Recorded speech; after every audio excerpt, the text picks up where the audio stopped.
Good morning, and we dance apropos song because every time Governor Tim Walz gets on stage, he's hyping and he's like he's got called down on The Price is Right. You know what I mean? I do. Have you seen that? Come on down. Yeah, that meme where it's Chris Farley and he's stumbling down the steps and like, waving anywhere like a crazy man. President Trump was on with Gutfield last week, which was, I think, the most sincere, down-to-earth interview that Trump has given in a long time. Don't you agree? I agree wholeheartedly. And during that time, they asked him about Tim Walz, and they've met before, not in person, but Mr. Walz called him during the George Floyd riots. Oh, he's strange. He is strange. Him and I are the same age. How does he look so much younger? No, he's a strange guy. Strange. You know, he called up years ago. I was in the White House, and he said, my house is being surrounded by people with American flags. I said, is that a good thing or a bad thing? He said, I think they're going to attack me. This was during the riots and everything else. They were MAGA people. You know, they like the American flag, all right? And they also had Trump. And I said, how do you know? There were about 15,000. He said, could you put out a word like that I'm your friend? I don't even know him, but that's the only time I ever spoke to him. And if you look back long ago, tweets, before Truth, tweets, long ago, I put out a statement. He's a good man, the governor. He's on our side. I didn't know him, but I didn't want him to get hurt. And everybody put down their flags and they left. Yes. He said it was a miracle. He said it was a miracle. I didn't want him to get hurt. Scared by the American flag. They say he's not a nice guy. I would have had fun with that. It's called a barbecue. Go outside. He remembers it, actually. He was a little bit nervous about things. They had one guard. He said, we have one guard at the door. It was the mansion from the state. Then he said, we have one guard at the door, and you have 15,000 people out there. And I'm a little bit, I don't know, they look violent. I said, are they carrying the American flag? They're not going to be violent. Yes. But I put out a statement, and they just went back. It was sort of a beautiful thing in a lot of ways. Wow. That's a nice way to spend that, though. Yeah. Oh, I'm scared they have American flags. With more on this, let's go to Dustin at Grage. You can follow him at Twitter at Grage, Grage, Dustin. He's also a columnist at townhall.com and a first-time guest on our show. Oh, nice. Good morning, Dustin. How are you? Good morning, Amy, and good morning, John. I hear Dan's out, but happy to be with you too. Good morning. Yeah, so I reached out to you because I saw one of your tweets because Minnesota nice and Minnesota stoic to me. I used to live in Alexandria for a while as a reporter, and my family, of course, half of them were Swedish, so half of them grew up in Minneapolis area.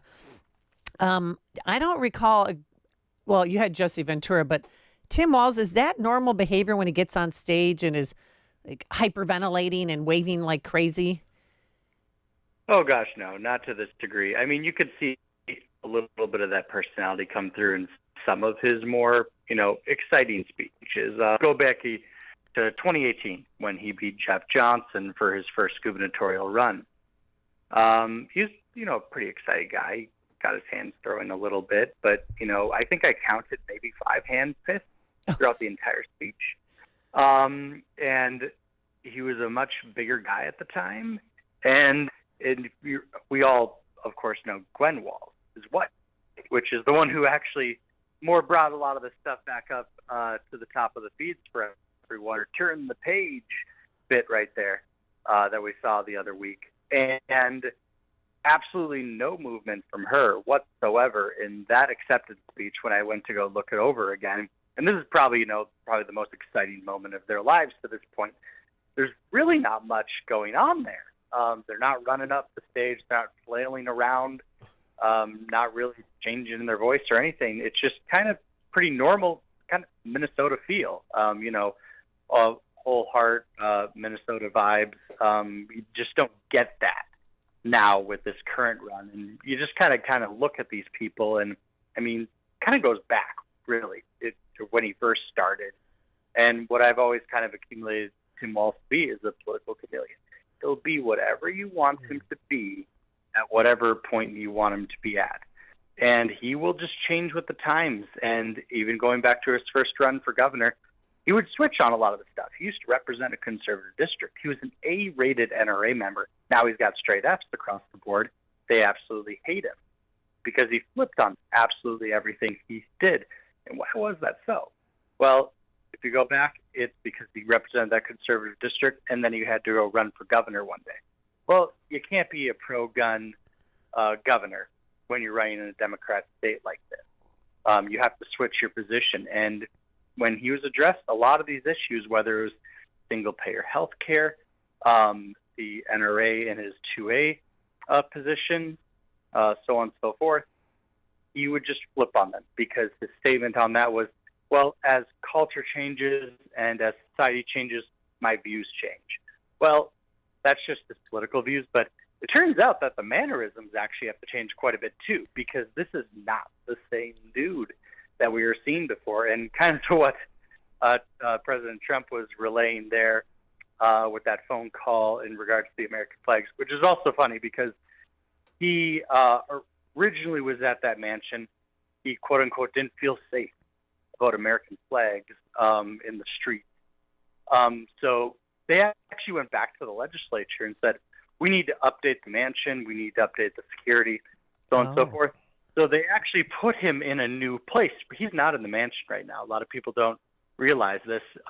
He's currently paying, I want to say it's just a little under $20,000, I think $17,000 per month to rent out a lake house currently on the outskirts of St. Paul, which, even funnier story beyond all of this, he's currently renting from a lake house from a former Republican U.S. Senate candidate, Mike McFadden. So that even just adds a little bit more to it. And the legislature actually came back and went, we like the governor. If I ever run for governor or whoever, we might be in this position one day. We want the governor to be safe. But, we think the governor should only maybe get $10,000 per month to pay rent. Minnesotans are out here struggling, all these different things. He probably doesn't need a lake house mansion that needs to get recarpeted and all these other costs associated. Just $10,000 a month. Well, how long has he been out of the mansion? So on and so forth. Since, let's see, I want to say it's been about a year and a half now. They're currently going through renovation for the mansion. But that's not even the only thing, too, here in Minnesota.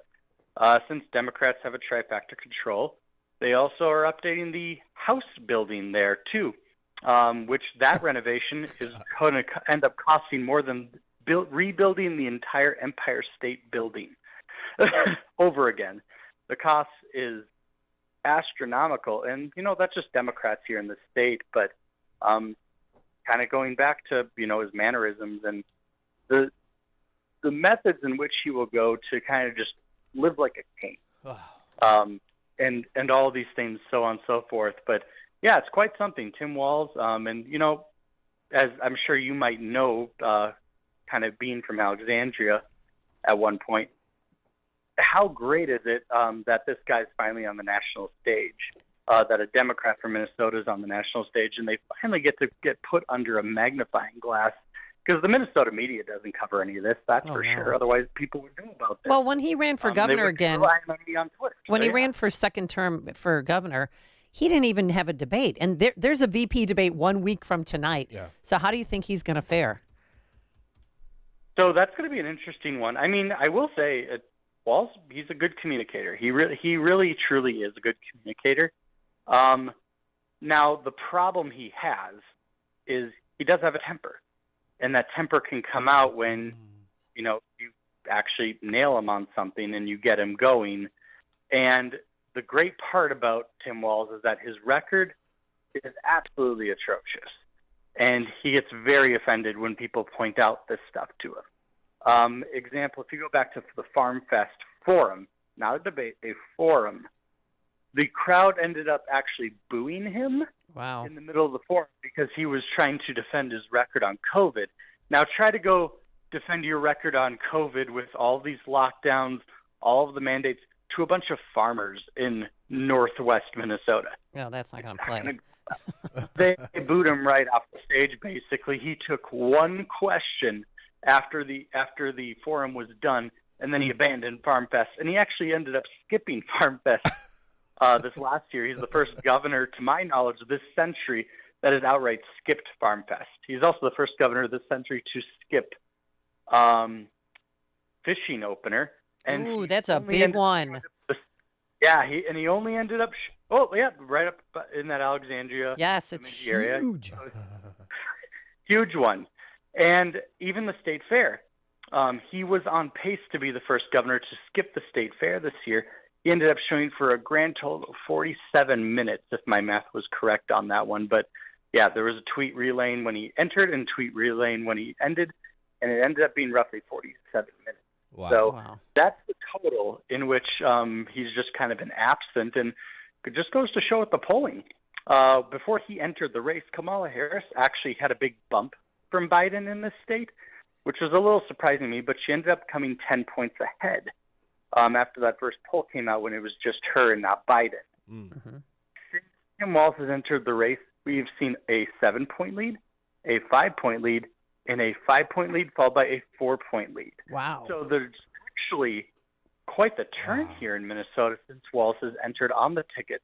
Now, Walz is still, I think, 51% favorable, but Kamala's numbers just keep dropping, and his just kind of remains steady. And mostly I blame the Minnesota media for that, and to the point that they see how bad it's getting currently in the trajectory here in the state of Minnesota, that the Star Tribune, as you probably already know, the largest Minnesota newspaper in the state of Minnesota, has now decided the paper's free. You can read the paper for free up through November 5th. Oh, So really? Propaganda for the next 2 months to try to relay that, no, it's actually great. Kamala Harris is great. She doesn't want to defund the police. She doesn't want to ban Of fracking. course. They want to mine in northern Minnesota. They want to give you good jobs. None of this is, of course, true, but the CEO of the Star Tribune was a former intern on his original congressional campaign, and as well was a part of his administration when he was governor. That's the CEO of that paper. Yeah, So, Dustin, you're living up to that Minnesota GOP hype man moniker you have on your X account. So, but let me get this straight. Did you say the taxpayers are on the hook for the lake house? And I've been in a couple of governor's mansion, especially the one in Illinois, which that needed a redo. But Rauner paid for that. He paid for it himself. Yeah, out of his own money. But from my understanding, a governor's mansion is probably one of the safest places. Why the need to shift? Well, you would think that, but the only problem, at least with the state of Minnesota, is honestly we've gotten to the point where we've gone so far left that they're almost coming right again in some scenarios. Yeah. But hey, I use that. I say that actually. I mean, the city, the Twin Cities burned for 4 consecutive days straight. Yeah. And that's when Democrats were bowing over and giving the far radical left whatever they wanted, and they were still upset and burning things. Right. It's kind of like, when Philadelphia wins the Super Bowl, and I'm sure this will happen for Minnesota, Chicago, and we win the next one, hopefully.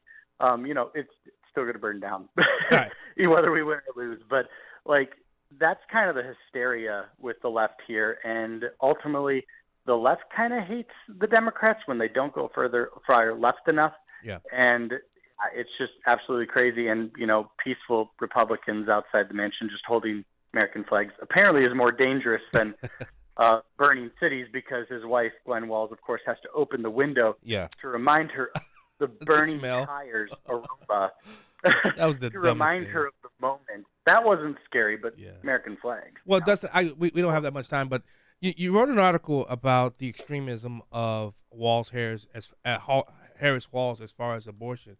Now, Trump. Now, I got a lot of friends here in the pro-life community here in Illinois, and they've kind of soured on Trump a little bit because of his, the exceptions that Trump has taken on.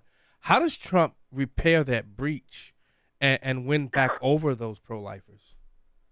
And that's a great question. And honestly, this is an issue hits to the heart of me too. And this is a significant reason why I backed Ron DeSantis in the primary, because I saw a pro-life advocate that was going to, back the kind of beliefs I believed. But ultimately, at the end of the day, I think Trump has to just realize that and come back a little bit more on this and just remind those voters, because this happened with me. One of the biggest reasons I voted for him in 2020 because I was a little sour on some of the stuff with COVID and whatnot. I was actually at a pregnancy resource center here in St. Michael, Minnesota, with my recently newborn daughter. And sure enough, we turn on the TV, and there's President Trump, the first president in U.S. history to attend the March for Life. He has to remind those voters that he was the one who showed up to the March for Life when no other president did. He has to go and remind them that, hey, we turn things back over to the states. And now we have these opportunities to fight at the local level. It's totally fine for him to say, hey, federally, I'm not going to touch this. We've done all we can and should to this point. But now we're coming back to incrementalism, and now it's up to you, the states, the people, to make those decisions and to have those fights. But we've done it at the federal level. And just a reminder that, hey, I am a pro-life president, but also our side of the fight is done. Now it's up to you, the state, to do this fight. That's really all he has to relay. I think he went a little overboard with the IVF stuff. But, you know, at the end of the day, he can't take that back. But wait, in what way? What I usually tell, You mean offering that, saying that insurance companies have to pay for it? Or the government will pay for it? That, like, Medicare and Medicaid would pay for it, so on and so forth. But what I usually at least tell my pro-life advocates in that scenario is they don't have the votes to even do that if they wanted to. We're talking supermajorities in the House and the Senate to be able to do something like that. And Republicans, you're not going to get enough Republicans to vote for that. I'm just pretty confident in that. All right, Dustin, we're going to have to leave it there. We're up against the clock, but I want to thank you so much for coming on, and it was a very insightful conversation. People, you can follow him on Twitter at Grage, Grage, Dustin. Again, that's on his X account, and he's also a columnist for Townhall.com. And Dustin, thank you so much. Minnesota hype man. Don't forget that. Yes. Have a great day, Appreciate Dustin. me. Appreciate John, and have a good day. Bye. And he joined us on our turnkey.pro answer line. This is Chicago's Morning Answer. Your show keeps me alive during the week. There's nobody I'd rather listen to between 5 and 9 in the morning than you guys. On AM 560, The Answer.